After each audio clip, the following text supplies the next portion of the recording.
दूसरे को गिराने का काम करने की तो दूर की बात, बल्कि किसी को गिराने का सोचना भी नहीं चाहिए कि हम उसको उसकी लाइफ में गिरा दें, हम उसके करियर में उसको गिरा दें, हम उसको जहाँ भी वो खड़ा है या खड़ी है, आगे बढ़ना चाह रहा है या बढ़ गया है या बढ़ रहा है या बढ़ रहा है, तो हम उसको गिरा दें। ऐसा हमें काम तो गलती से भी नहीं करना चाहिए और सोचना तो बिल्कुल भी नहीं है कि हम किसी को गिराएं।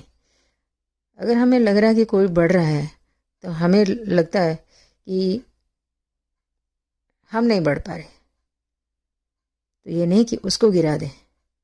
अच्छा ये है कि उसके साथ हम ये सीखें, उसको देख के हम ये सीखें कि हमने कैसे आगे बढ़ना है, अपनी कैपेसिटी, अपने टाइम, अपने कैपेबिलिटी, अपनी सोच समझ,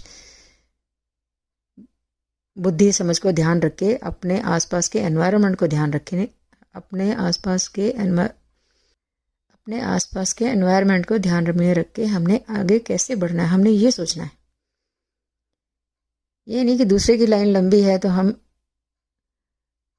अपनी लाइन को छोटा देख के दूसरे की लाइन छोटी कर दें। नहीं, उसकी लाइन लंबी जा रही है लाइफ में, तो हम अपनी लाइफ को कैसे लंबा करें ये सोचना है। तो हमने उसको देख के एक हेल्दी कंपटीशन रखना है, ना कि उसको गिराएं। तो हर चीज़ में हमें एक बैलेंस चाहिए।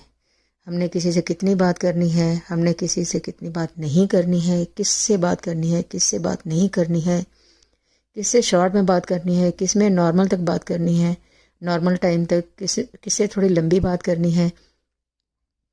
क्योंकि हमारे पास 24 घंटे ही हैं।